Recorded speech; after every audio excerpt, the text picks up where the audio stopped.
So this is Physics with Swapnil, and today we are going to discuss a very important topic, that is alternating current. Sample papers from the government CBSE have came, and in that paper there are some question of alternating current of 5 marks. So let us discuss that question, and today I am going to give you a super trick to solve most of the problems, 80 to 90% of the problems of alternating current. So if I talk about alternating current, so what is the most difficult case? What is the most difficult case in alternating current? Most difficult case is when your resistor, when your capacitance, and when your inductor are attached to the alternating source. Okay, when your resistor, when your capacitor, and when your inductor are attached to the alternating source, then it is the most difficult case considered in alternating current. But I will give you a tricks, I will give you a super trick that will make you very easy to solve any type of this problem. So the trick is what? Let us discover the trick, what the trick is, and then we'll go to for the question that comes in that sample paper. Okay, so this is the general situation. This is the general situation when all the three components are attached to the alternating current. What in this V equal to V naught sine omega t is given, and we have to find I. We have to find I. That is the question. Usually we have to find the I. So let us discuss that trick. Okay.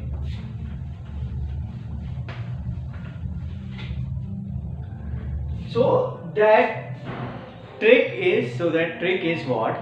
So trick is phasor diagram. That trick is phasor diagram. That trick is phasor diagram. See how to remember that phasor diagram. We know the road is what? The road is horizontal. Generally the roads are horizontal. So we draw a horizontal line. So R for road and R for resistance. R for road and R for resistance. Okay. R for road and R for resistance, that will be always horizontal line. Okay. Then what we know? We know lamp. We know na lamp. So lamp is what? It is vertically upward. So let's draw the lamp vertically upward. Let this is L for lamp and L for inductor. Okay, because inductor, the symbol of inductor, it is like this L. Inductance from L. Okay. Now this is inductance. This is inductance. So L for lamp, L for inductor. Now last one is kuan. Well are what? Under the ground, vertically downwards. So this is kuan. C for kuan and C for capacitance. Okay. So this is the phasor diagram. How to remember? Road, R for road, R for resistance, L for lamp, L for inductance, C for kuan, and C for capacitance. And we generally know the road is horizontal, the lamp is vertically upward, and what? The kuan is vertically downward. Now the first case we will discuss. If there is see, now what happens? This also represent current. This also represent current. Okay. This also represent this also represent voltage. This also represent voltage. Okay. So here what you can see that and these arrow also represent current. So you can see that in capacitance the current is lagging. In capacitance the current is lagging by the voltage pi by 2. And in the case of inductance, the current is leading by 9 pi by 2 phase. In the inductance, see, when we attach a capacitance to a AC source, then the current lags. But when we attach a inductor to an AC source, current lead by pi by 2. What happens in the case of R? Voltage and current are in same phase because they are parallel. So voltage and current are in same phase in the case of resistance. So if there is a resistance, then voltage and current are in same phase. So this is the first type of question which is generally asked in AC current. When we connect a capacitor or an inductor or a resistor, how the current it lags or lead or is equal to. So the trick was, I have told you, the trick is R for rod, R for resistance, C for coulomb, C for capacitance, and L for lamp, L for inductor.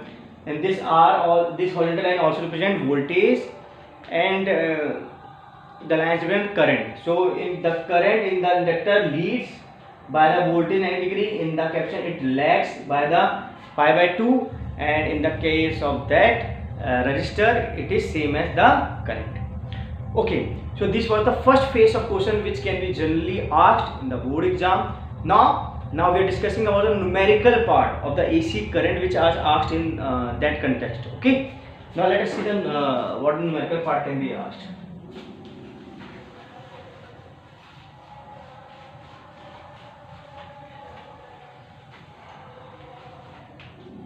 See, if a capacitance and a resistance are connected to the AC source, okay, if a capacitance and the resistance are connected to AC source, we have to tell what is I.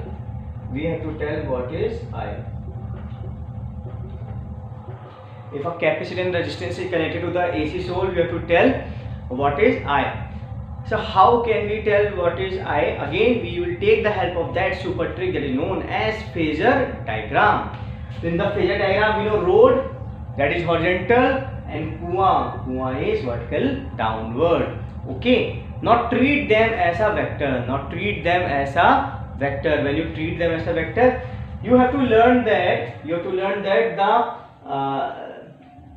the resistance of the capacitance is omega C, where omega is 2 pi f.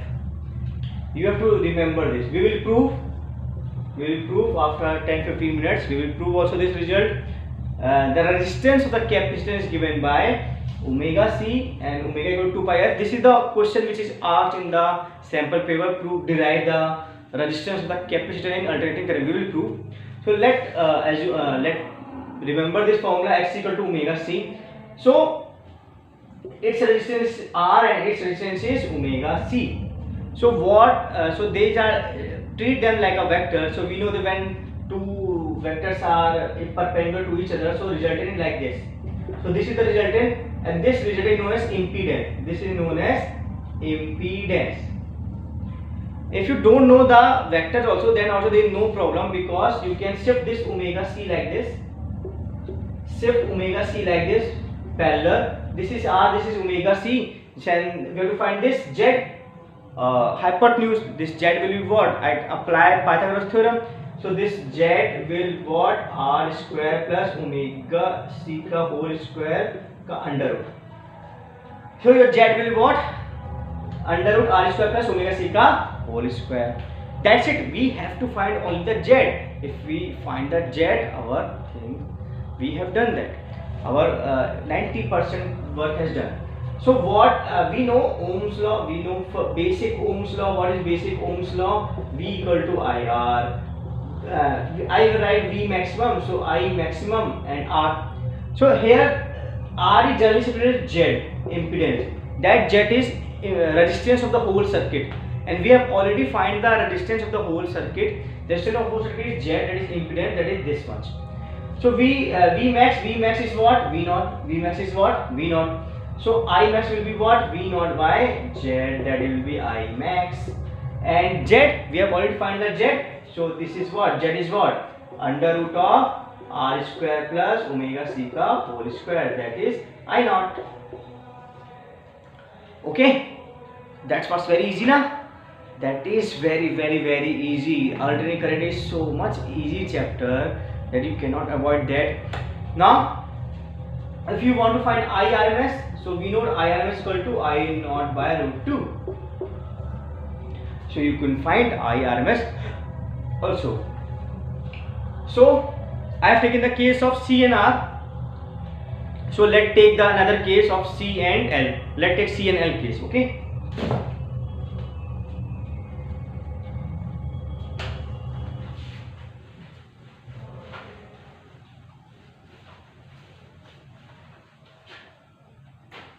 Now I am taking the case of C and L. Okay. So this is C and this is L, and okay. Again we have to find what? You all know. Again we have to find the I.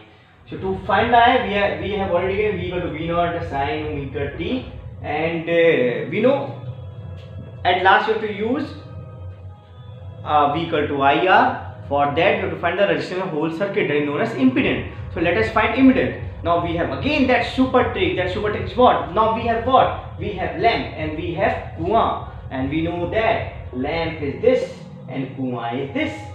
Okay. Now I have already told you the resistance of capacitor is what? Omega C. But the resistance of the inductor is 1 upon omega L.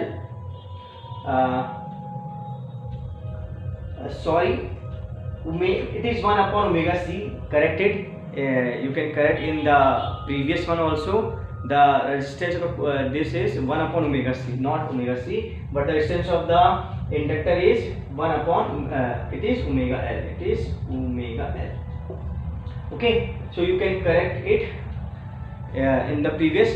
Just change omega C with 1 upon omega C. Okay, so this you have to remember. These two formulas you have to remember. Resistance of the capacitor is 1 upon omega C, and the resistance of the inductor is what? Omega L. Okay. Now this is what? 1 upon omega C, and this is what? Omega L. So any one can be bigger. Okay. Let us assume this one is bigger. So our Z will be what? They are opposite. So net, assume that it is a vector. So the net will become by. For example, we have 20 Newton and 10 Newton. So net will be what? 20 minus 10. So here the net resistance, that is Z, will be what? 1 upon omega C minus omega L. So that is the Z. That is the Z. We have to only find the Z, and our work is done. And we know V equal to IZ. So I will be what? V by Z. V naught, I naught. So I naught will be what? V naught, and Z is what? 1 upon omega C minus omega L. So this is our required answer. Okay. So this is the required.